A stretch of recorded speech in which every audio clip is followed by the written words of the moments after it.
So நம்ம வார்த்தைன்னு சொல்லும் போது பைபிள் வார்த்தை சும்மா மாட்டிக்க கூடாது. சும்மா வீட்டுல எல்லாம் எல்லா வசனத்தையும் மாட்டிக்க கூடாது.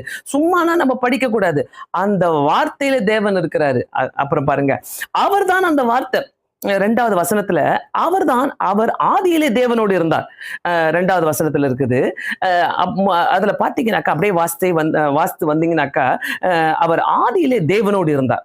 2வது வசனத்துல ரொம்ப தெளிவா இருக்குது. அவர் ஆதியிலே தேவனோடு இருந்தார். சோ வார்த்தை தேவனோடு இருந்தார், அவர் தான் தேவனு. இதெல்லாம் மூணுத்தையுமே சொல்லும் போது ரொம்ப அழகாக இருக்கிறது. 4வது வசனம் பாத்தீங்கன்னாக்கா, அவருக்குள் ஜீவன் இருந்தது, வார்த்தை இருந்தது, தேவனோடு இருந்தது, தேவனா இருந்தது. அந்த தேவனுக்குள்ள ஜீவன் இருந்தது. சோ இந்த ஜீவன் நம்ம சொல்லும் போது, அவருக்குள்ள ஜீவன் இருந்தது என்று சொல்லும் போது, அந்த ஜீவன்னா இந்த வார்த்தைக்குள்ள உயிர் இருக்குது. நம்ம படிக்கிற ஒவ்வொரு வார்த்தைக்குள்ளயும் உயிர் இருக்குது. அந்த உயிர், அந்த ஜீவன் இருக்குதுங்க. அதை நம்ம மறந்துடக்கூடாது. கண்டிப்பா சொல்றேன். அவருக்குள்ள ஜீவன் இருந்தது.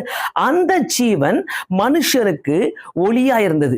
எவ்வளோ பிரமாதமான வார்த்தை. இன்னைக்கு காலையில என்னுடைய டிவோஷன்ல நான் இதை படிக்கும் போது, அப்பா பரலோகத்தின் தேவனே உங்க சோதரிக்கிற ஆண்டவரை, எவ்வளவு ஆண்டவர் இன்னைக்கு ஃபுல்லா என்ன டிஸ்டர்ப் பண்ணிக்கிட்டே இருந்தார் ஆண்டவர் இந்த வார்த்தையின் மூலமாக.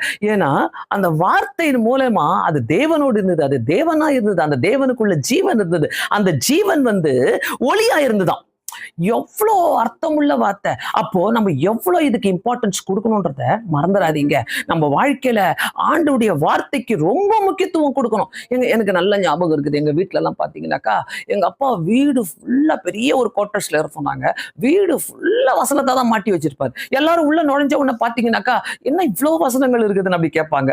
அந்த வசனத்துக்குள்ள சிலுவை மாதிரி போட்டு வைப்பாரு. அங்க அந்த பழக்கம் எங்களுக்கும் இருக்குது. எங்க வீட்டுல வந்தாலும் ஃபுல்லா வசனத்தை மாட்டி வைப்போம் நாங்க. சோ அந்த மாதிரி வசனங்களை மாட்டி வைத்தாலே பிசாசு ஆட்டோமேட்டிக்கா வெளியில ஓடிடுவோம். இந்த வீட்டுக்குள்ள வார்த்தை இருக்குது, இந்த வீட்டுக்குள்ள வார்த்தை இருக்குது.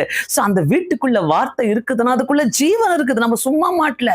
அந்த வசனத்தை படிக்கும் போதெல்லாம் நம்மளுக்குள்ள ஒரு சந்தோஷம், நம்மளுக்குள்ள கத்த செய்வார், இதோ புதிய காரியத்தை செய்கிறேன் மாட்டி வச்சுக்கிறோம்னாக்கா, அதை படிக்கும் போதெல்லாம் ஆண்டவர் புதிய காரியத்தை செய்ய போகிறார்ல அப்படின்ற ஒரு சந்தோஷம் நமக்குள்ள இருக்கும். சோ 5வது வசனத்துல அந்த ஒளி இருளிலே பிரகாசிக்கிறது.